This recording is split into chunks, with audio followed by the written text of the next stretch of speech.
Hey crypto friends, for those of you who are new to the channel, my name is Garrett and welcome to Altcoin Radar. Today we are going to be taking a look at the Jupiter charts and we are going to see where it might be headed, and we will cover both bullish and bearish scenarios as well, just to simply cover all of the possibilities. And towards the end of the video, I will cover the overall macro structure of the overall altcoin market in general as well.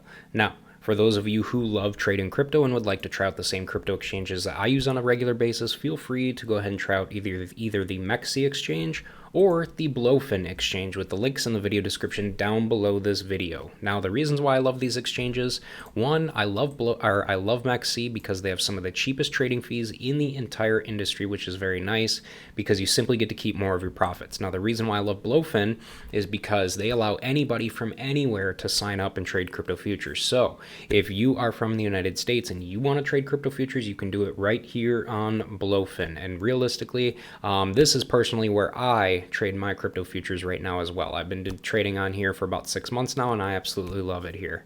So let's go ahead and take a look at the Jupiter charts on the daily chart. So as you guys can clearly see right now, we are currently trending right around the 98-cent level, kind of hovering right underneath $1, which kind of sucks because $1 is a pretty it's a pretty psychological level to be above, all right? And clearly we are not able to hold it, which kind of sucks. As you guys can clearly see, we have got major support right here at this level at pretty much $1, all right? And price is currently trending right now below $1 at the time of me filming this video. Now, in a bearish scenario, if altcoins continue to keep dumping, I fully expect, and if this current daily candle closes below this 98-cent mark or this $1 mark, I fully expect that we will eventually end up dropping and retesting this level down here of 85 cents, all right? Now, if that one doesn't hold, which I fully expect it will end up holding,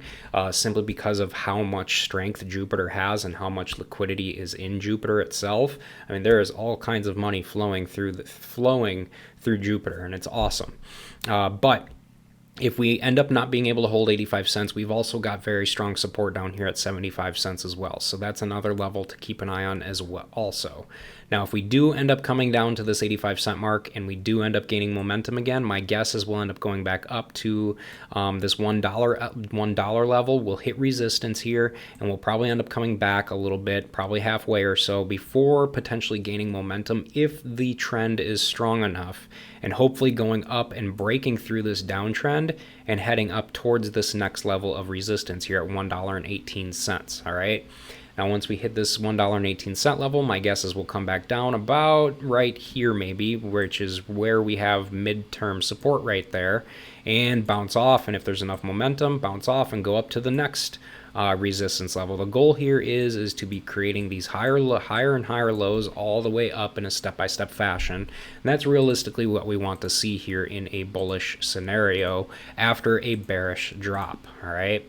Now, if instead things don't stay bearish and instead things get bullish from here, I mean, because it definitely is a possibility. I mean, we could end up, we could have hit the bottom already of this down cycle that we're in right now, and we could end up going bullish from here. And if that does end up happening, we will need enough momentum to get through this resistance level. If we end up getting through this resistance level and closing above it, my guess is we'll end up going up to the resistance level, gaining not being able to pass resistance, and we'll end up coming back down to correct a little bit again down to this midterm support area, and eventually gaining enough momentum to go back up to the next resistance level and kind of just repeat the process all over again. Like I was talking about a little bit ago, creating these higher and higher lows all the way up in a step-by-step fashion.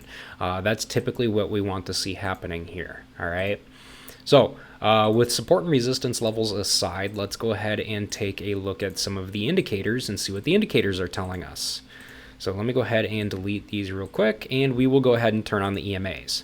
Now, when we go ahead and turn on the EMAs, we can clearly see prices currently trending below all of the moving averages, all right? Now, the 200 period isn't on here yet because the exchange that I use, MEXC, does not have 200 days days worth of data yet on Jupiter, so we can't see where the 200 period EMA would be yet, but realistically we've got the 20 period, the 50 period, and the 100 period as well, and prices trending below all three of them, which is not good news. That typically means that momentum is very weak right now, and we could end up coming further to the downside. Now if we take away the EMAs and look at the Bollinger Bands is telling us the same thing. All right, as you guys can clearly see with the Bollinger Bands, when price trends above the middle moving average line here, it typically signals that we are in a bullish uptrend right there. All right, now when price is below the moving average or starts to go below it, it typically says that, okay, well, this coin is pretty weak right now and bears are taking over and we're starting to go, you know, to the downside. All right, and that's typically what is happening here. Now we are currently at the bottom of the bottom band right now, and we could end up jumping up and retesting the top of this moving average again. And that's kind of like what we want to see here. We want to see us get back to that moving average, and we want to see us gain enough momentum to be able to bust right through the damn thing and head up higher. All right, so with Bollinger Bands aside, let's go ahead and see what the RSI looks like. RSI is pretty oversold. We're sitting at 39 right now. We're sitting between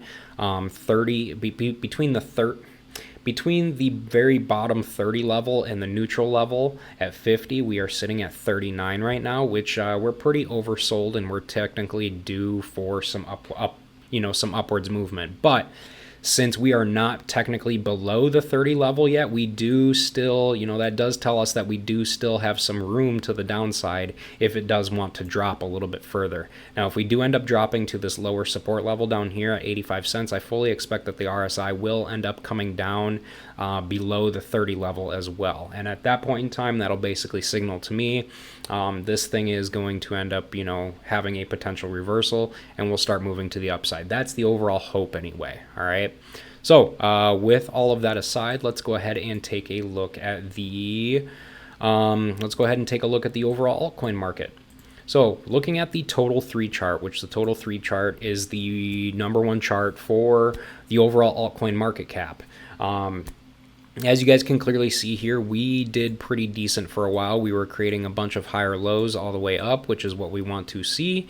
But then we started to go up, and as you guys can clearly see, we did not have enough momentum to cross this higher high right here at 720 billion. So we ended up rejecting that level and started coming back down. Now we are riding this level at $660 billion, but the current daily candle is trending below that, and if we end up closing below this, my guess is we will end up coming down and retesting this level of $623 billion, which is going to suck, but it's only a short-term thing, and I fully expect we will end up bouncing off of this and continue the upward movement back to the upside. All right. So it's just some things to keep an eye on here. Keep in mind that these short-term downward movements that we keep seeing, they are only temporary, and they are not here for, they're not here forever. Okay, so it's just something to keep an eye out, and something that you don't want to end up getting. You don't want to end up getting emotional about it, because you have to keep in mind that it's only temporary, and it will eventually be going back up at some point in time. Okay. So guys, before I go ahead and wrap up this video, if you enjoyed this video and you feel like you got some decent value out of it, please make sure to subscribe to the channel, hit the like button below the video to help me out here, and leave me a comment below on your personal thoughts on where you think the price of Jupiter is going to go in the short term here. And with that said, for those of you who stuck around and ended up watching the entire video, thank you guys very, very much. I appreciate you very much, and I hope to see all of you in my future videos.